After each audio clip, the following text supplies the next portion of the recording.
Salut chers amis en Jésus-Christ et bon dimanche à vous tous. Il a plu au Seigneur Jésus-Christ de nous conduire au 33e dimanche du temps ordinaire, l'année A. Et nous méditons autour du thème « Où est votre fruit ?» Où est votre fruit?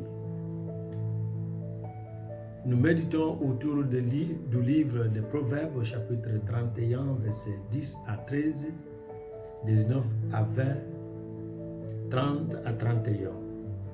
Et la première lettre de Saint Paul, apôtre aux Thessaloniciens, chapitre 5, du verset 1 à 6. Et l'évangile selon Saint Matthieu, chapitre 25, verset 14 à 30. Où est votre fruit? D'une part, nous célébrons la journée mondiale pour la prière en faveur des pauvres ou des prières pour les pauvres.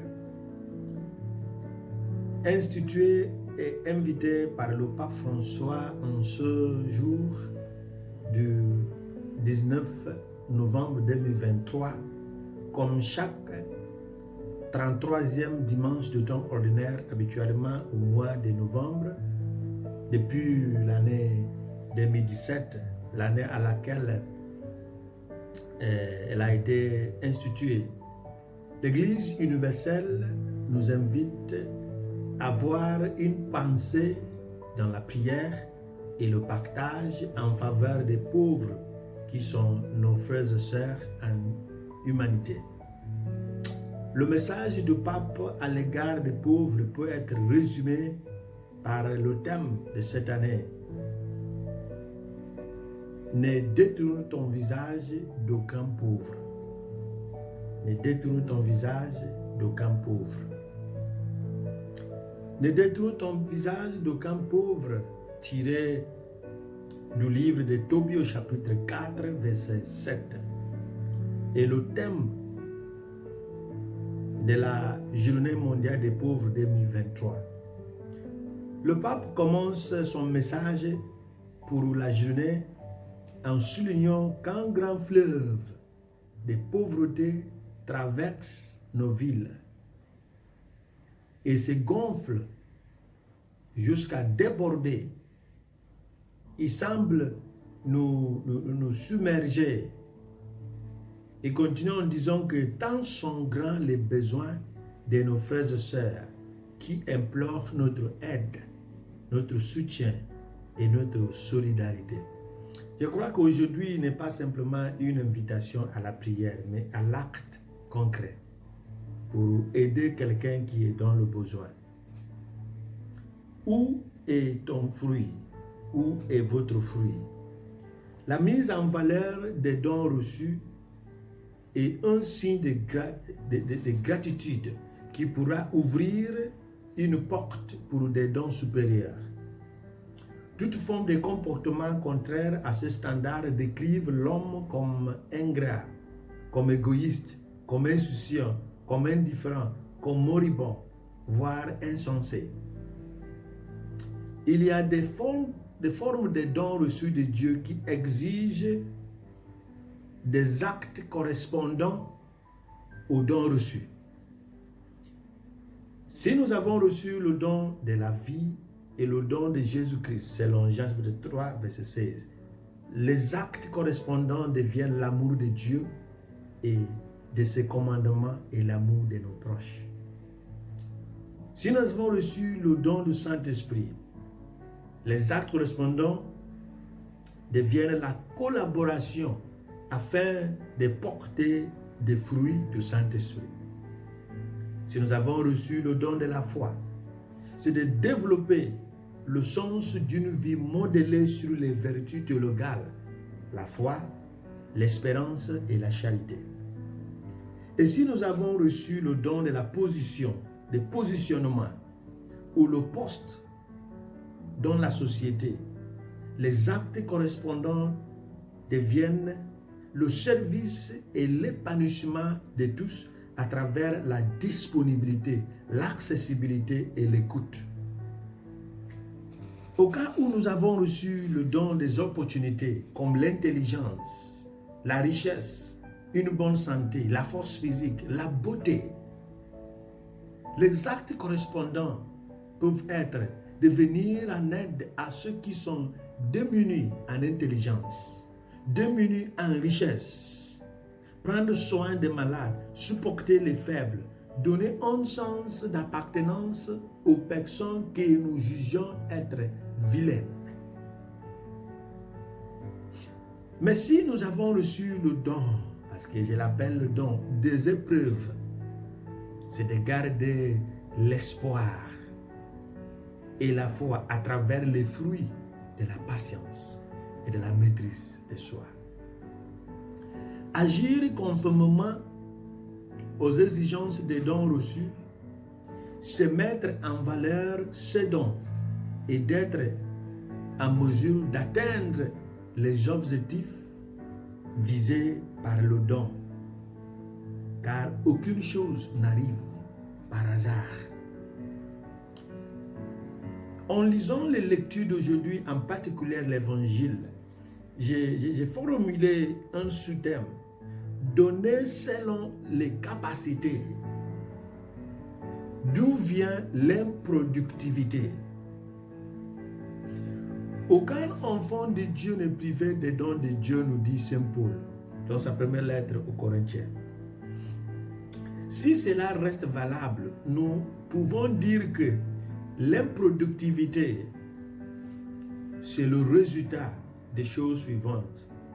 Le manque d'une sécurité psychologique, le manque de sécurité psychologique, ou la méfiance envers tout le monde, ou manque d'entrepreneuriat, ou d'une comparaison destructive ou malsaine, ou de l'indifférence, ou de la jalousie, ou du manque de valeur envers ce qu'on a reçu, ou envers le donateur, ou ça peut être d'une vie vécue dans l'injustice fictive, une injustice imaginaire. L'improductivité peut être la tendance à dire, à cause de la tendance à dire que tout le monde me déteste et que vous êtes toujours injustement traité ou marginalisé. La mise en valeur des dons nous aide à voir la première lecture à travers l'image d'une femme parfaite que le proverbe nous a présentée. Celle dont ses mains travaillent d'une manière volontaire et une image de celle qui est consciente de ce que le Créateur a investi sur elle. Alors, pour porter des fruits, il faut que nous soyons conscients de ce que Dieu a investi en nous. Cette femme se lance librement dans la production parce qu'elle voit en elle une terre féconde, capable de faire fructifier tout ce qu'on y met. Alors, pour répondre à l'objectif du Créateur, cette femme prendra en compte les pauvres, qui sont pauvres parce que leur terre est soit pierreuse, soit caillouteuse, soit aride, soit pleine de ronces. La définition de sa beauté se trouve dans son utilité et son habilité d'atteindre les résultats attendus par son Créateur. C'est ce qui définit sa beauté et non pas simplement la beauté du corps ou de figure ou de forme. C'est pourquoi dans l'ontologie des Igbo, l'homme qui s'appelle Mado nous parle de la beauté de la création. Mando, la beauté de la vie. L'homme, c'est la beauté de la vie.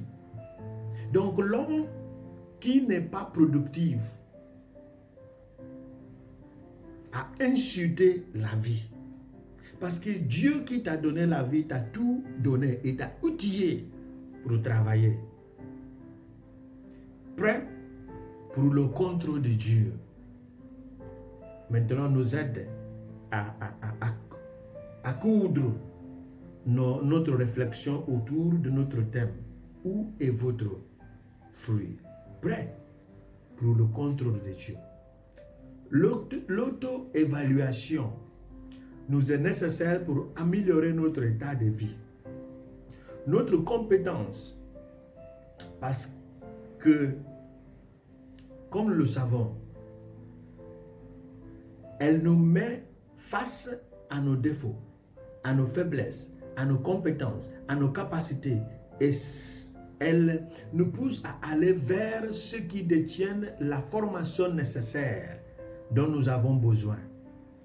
À travers l'auto-évaluation, nous découvrons nos limites, nos faiblesses et nos fautes. À travers cette analyse des forces, des menaces, des faiblesses, d'opportunités, nous pouvons maintenant aller vers qui détiennent ce dont nous avons besoin pour améliorer notre vie. Qui ne s'interroge pas sincèrement ne verra jamais ses défauts. Et qui voit ses défauts mais ne fournit aucun effort pour s'améliorer sera inutile tôt ou tard. Le jugement final auquel l'évangile fait allusion ne sera pas un moment d'une auto-évaluation, mais hiérarchique, auquel tous les hommes seront soumis par Dieu. Alors, les critères et les jugements et les remarques seront les seules prérogatives de Dieu. Il n'a pas besoin d'un conseiller. Il n'a pas besoin de notre soujection. Ce n'est plus le moment de s'interroger ni de s'améliorer, mais celle de redevabilité, du compte rendu. Ce jour de jugement viendra, comme l'Évangile nous souligne, comme un voleur la nuit. Cette image fait allusion à l'imprévisibilité du temps, ce qui est différent de dire imprévu. Ça veut dire qu'on ne peut même pas imaginer ou prévoir le jour. Donc, ça échappe à la connaissance des hommes. Quelle que soit la méthode, le système à employer. C'est pourquoi on parle de l'imprévisibilité de ce temps. Cela signifie que le temps précis ne peut pas être prévu. Il n'y a même pas de signe qui nous dit que c'est à minuit. Ils n'ont pas de signe qui nous dit que c'est à minuit 0, 0, 0. Ce n'est pas à minuit 5, à minuit 10. On ne peut pas. Comme envoler la nuit, cette allusion aussi à la nuit parle de l'incapacité et de l'immobilité de l'homme d'agir face à cette visite soudaine, la nuit. Parce que comme un voleur te surprend, tu n'auras pas la force de courir, d'aller ailleurs. C'est ce que ça voulait dire, parce qu'on n'aura pas besoin d'aller s'améliorer, aller changer. Écoutons l'explication de Saint Paul à ce sujet. Il dit, quand les gens diront quelle paix, quelle tranquillité, c'est alors que tout à coup, la catastrophe s'abattra sur eux, comme les douleurs sur la femme enceinte. Ils ne pourront pas y échapper. Quand la période, le temps d'accouchement est venu, la femme enceinte n'aura rien à faire que de se soumettre à la douleur qui vient. Même pour marcher, elle ne pourra pas marcher. Ça veut dire, cette allusion nous dit qu'on ne peut plus faire que de respecter l'appel de l'accouchement. Si cela ne vous surprend pas, permettez-moi de vous dire que dans la gestion de ces dons, Dieu agit comme un capitaliste qui vise à maximiser et optimiser les profits de tout ce qu'il a déposé ou investi dans la création. Raison pour laquelle il a dit à l'homme, à la création, soyez féconds, multipliez, remplissez la terre et soumettez-la et dominez sur les poissons de la mer, sur les oiseaux du ciel et sur tout animal qui se meut sur la terre. Genèse chapitre 1, verset 28. Tous ces dons, féconder, multiplier, remplir, soumettre, dominer, ils visent à atteindre un niveau supérieur et à occuper une place, une position qu'auparavant on n'occupait pas. Alors, qui gaspille les dons de Dieu sera bientôt privé des dons. Mais qui met en valeur les dons reçus en recevra plus, en recevra davantage. Où est votre fruit? Que Dieu nous accorde la grâce de s'intéresser à celui qui nous donne ce don afin que nous puissions agir vers la productivité. Qui nous bénisse, le Père, le Fils, le Saint-Esprit. Amen.